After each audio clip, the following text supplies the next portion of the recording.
What's up, guys? Welcome back to the channel. Today, I've got a cool one for you. So my friend Matt over at Space City Peppers hit me up on Instagram and said, hey, do you want some pepper seeds? And I said, obviously, I want some pepper seeds. So he sent me out some awesome varieties, which I have for you right here.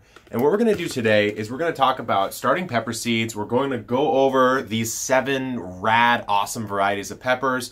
And it's just going to be a little video. How do you start these pepper seeds? How do you germinate well? Some things to think about, as well as kind of a profile of some of these more unique, these more rare peppers. Honestly, some of these are crazy. We've got black pearl here, which is still in the dehydrated actual pepper, so we're going to have to excavate the seeds, and we'll go through that. So stay tuned. I'm really excited. I'm super thankful to Matt over at Space City for sending these out, so shoot him a follow. Links in the description. Let's go ahead and get to it, guys. Let's get spicy. Let's talk varieties. The first one we've got is Petit Marseillais, I believe. Caribbean Red Habanero, Jumbo Cayenne. We've got Sugar Rush Peach, the Black Pearl. Like I said, that one's still in the actual pepper. And then Aji Lemon Drop. Most of these I either haven't heard of before or I'm unfamiliar with growing. I haven't grown any of these before, so I'm super excited. Let's talk about each individual variety though, just to give you a sense of how these will look. So our first one is the Petit Marseillais. As you can tell, name is from France, came from France, I believe the south of France. It has this sort of thin, wavy looking structure to it. The fruits are probably about 4 to 5 inches long, 1 to 2 inches wide. Kind of a deeper flavor, not exceptionally sweet, kind of a citrusy flavor, and a really heavy producer. So I'm very excited to grow the Petit Marseillais, and let's move on to the next one. Our next is the Caribbean Red Habanero. So this is sometimes twice as spicy as a classic habanero.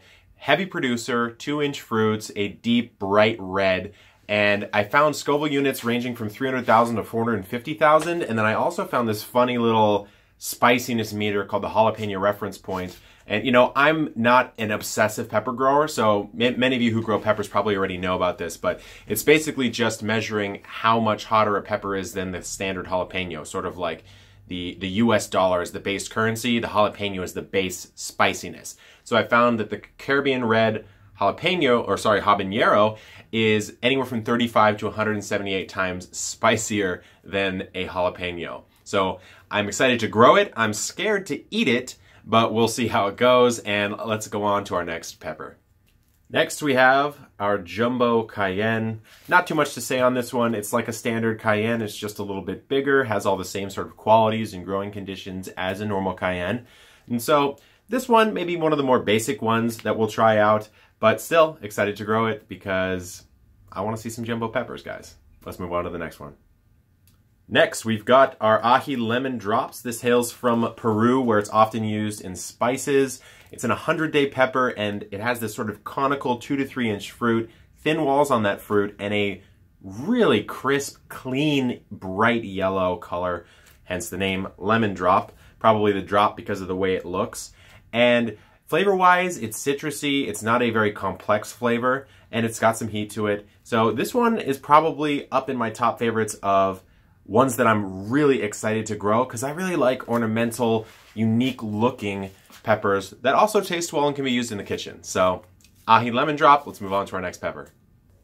Okay, we have the MOA Scotch Bonnet. Now what does MOA stand for? Well, in this case, it stands for Ministry of Agriculture because this is the pepper from the Ministry of Agriculture in Jamaica. It's one of the most popular peppers as far as pickling goes in Jamaica.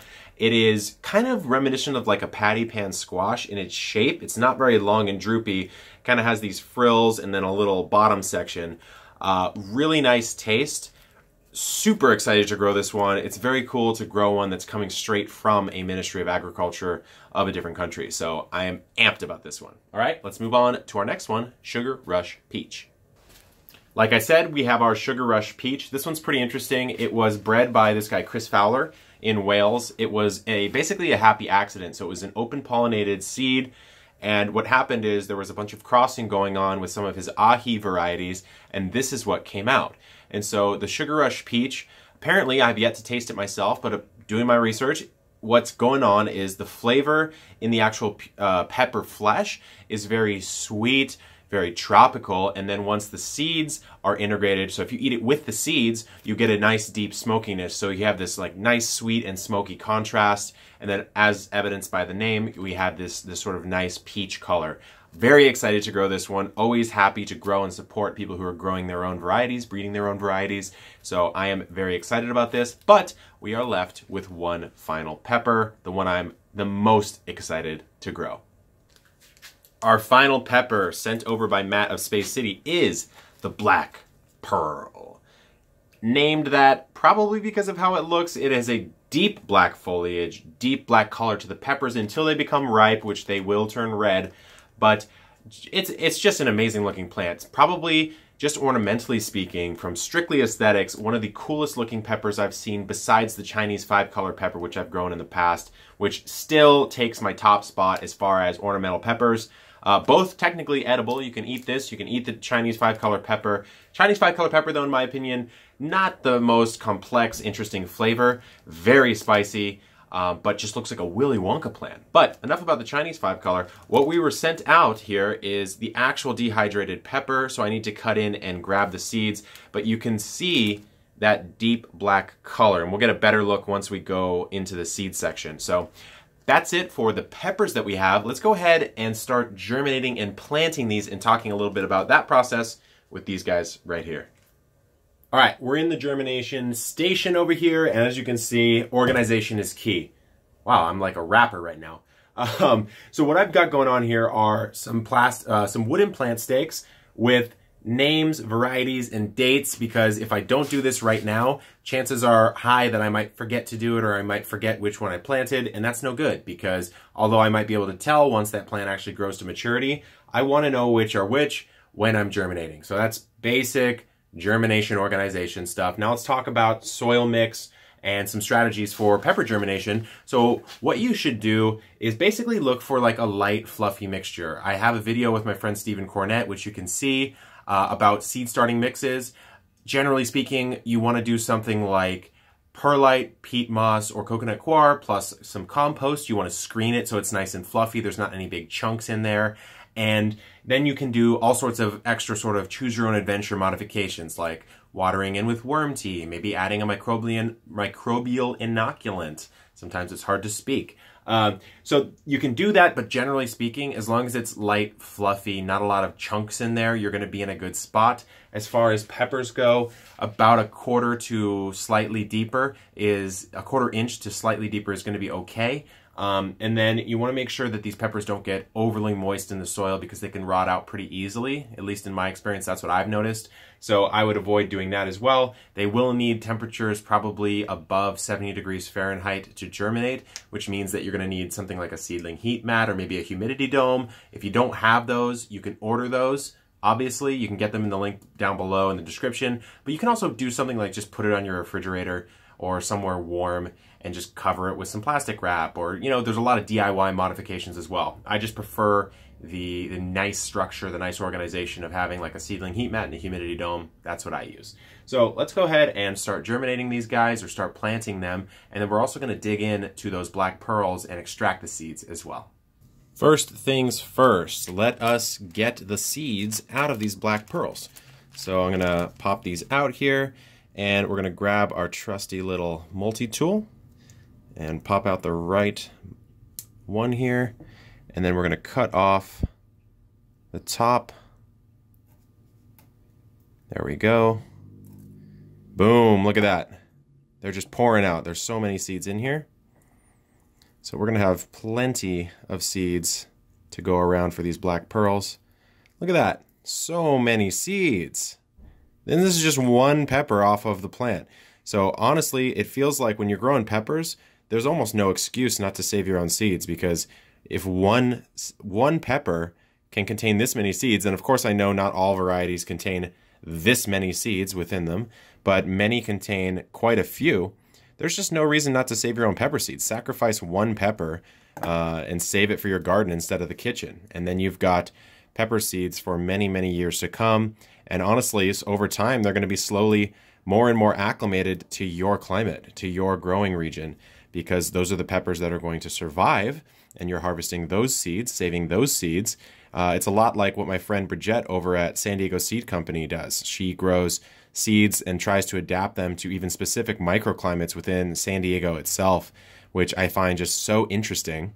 And, you know, something I might start experimenting with myself. But we have our black pearls out. Every other seed, as you can see, was already out of the actual pepper. So we're going to go ahead and start germinating now, or start planting.